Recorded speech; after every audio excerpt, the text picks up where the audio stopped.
Hello दोस्तों, नमस्कार। आज हम तृतीय व्यक्ति करण कारक का अध्ययन करेंगे।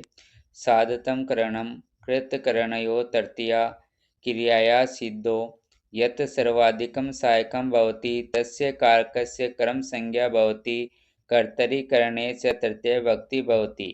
क्रिया की सिद्धि में जो सर्वाधिक सहायक होता है उस कारक की करण संज्ञा होती है और उसमें तृतीय व्यक्ति प्रयुक्त होती है। जैसे जागर्ति कलमेन लिखति, जागर्ति कलम से लिखती है। लिखने की क्रिया में सहायता कलम कर रही है तो उस कलम में तृतीय व्यक्ति प्रयुक्त हुई है। वेश्याली जलेन मुखम प्रक्षालयति, वेश्याली जल से मुख धोती है तो मुख धोने की क्रिया में सर्वाधिक सहायक जल है। जल में तृतीय व्यक्ति प्रयुक्त हुई है। रामाय दुग्धेन रोटिकाम खादति, राम दूध के साथ रोटी खाता है। रोटी खाने की क्रिया में सर्वाधिक सहायक दूध है। दूध में तृतीय व्यक्ति प्रयुक्त हुई है। कर्मवाच्य से भाववाच्य से वा अनुक्त कर्तरि अपि तृतीय व्यक्ति भवति। यथा कर्मवाच्य अथवा भाववाच्य के अनुक्त कर्ता में भी तृतीय व्यक्ति होती है। जैसे रामेण लेख लिख्यते, राम यहाँ पर अनुक्त करता है और इसलिए राम में तृतीय व्यक्ति प्रयुक्त हुई है।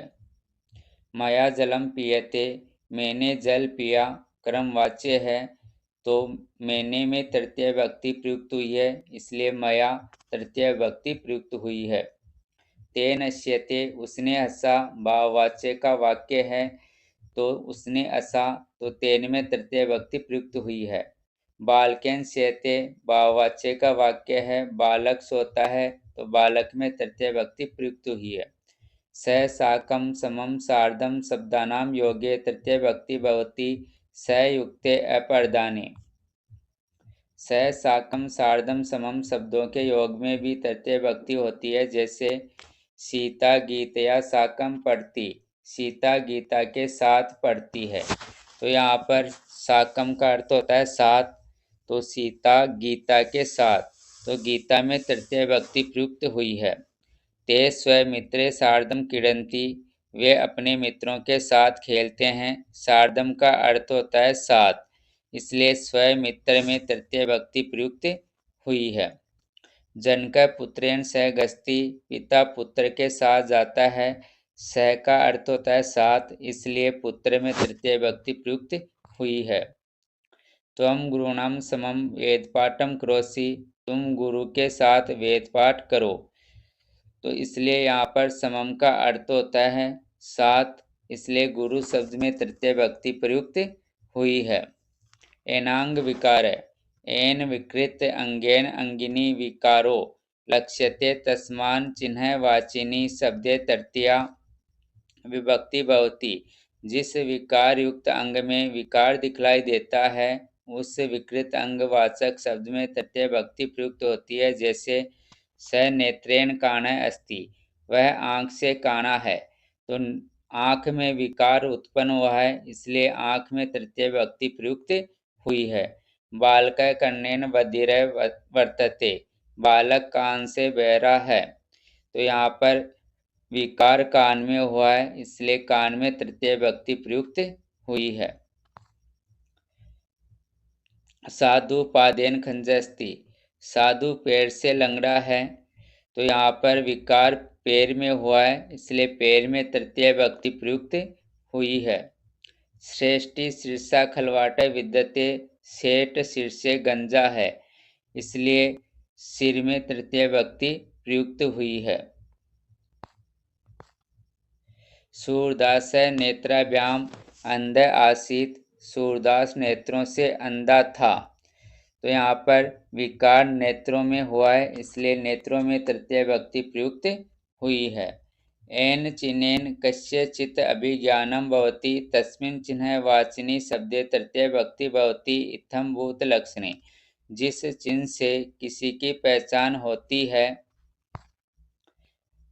उस चिन्हवाचक शब्द में तृतीय व्यक्ति प्रयुक्त होती है। जैसे स जटाभि ताप से प्रतीयते, वह जटाओं से तपस्वी प्रतीत होता है या लगता है, तो यहाँ पर वह तपस्वी किससे लगता है? जटाओं से, इसलिए जटाओं में तृतीय विभक्ति प्रयुक्त हुई है।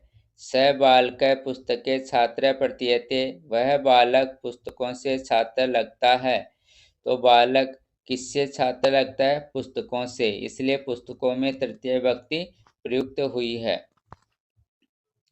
हेतुवाची शब्दे तृतीय विभक्ति भवति। हेतु यथा हेतुवाचक शब्द में तृतीय विभक्ति होती है, जैसे पुण्येन हरि दृष्टः, पुण्य के कारण ही हरि को देखता है। स अध्ययनेन वसति, वह अध्ययन के कारण ही यहाँ पर रहता है। तो अध्ययन में तृतीय विभक्ति प्रयुक्त हुई है। विद्या यश वर्धते, विद्या से यश बढ़ता है। तो यहाँ पर यश किससे बढ़ता है? विद्या से, तो विद्या में तृतीय विभक्ति प्रयुक्त हुई है। विद्या विनयन शोभते, विद्या विनय से सुशोभित होती है, या विद्या से विनय सुशोभित होता है। तो यहाँ पर विनय में तृतीय विभक्ति प्रयुक्त हुई है। प्रकृति आदि क्रिया विशेषण शब्देषु तृतीय विभक्ति भवति।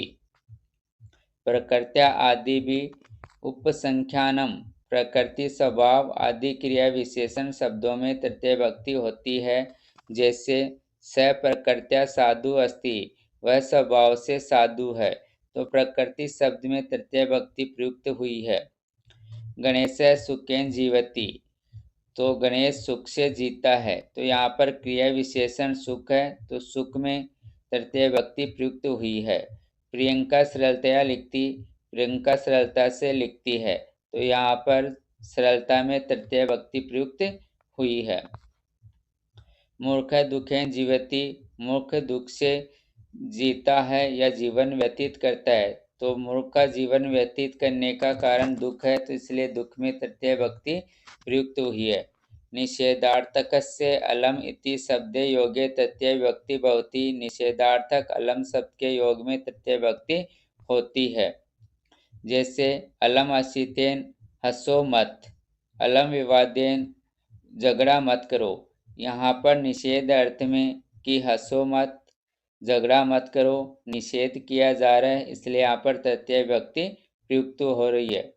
अलम शब्द के योग में दो विभक्तियों का प्रयोग होता है, एक तृतीया का, दूसरी चतुर्थी का। निषेध अर्थ में तृतीय विभक्ति का प्रयोग होता है और पर्याप्त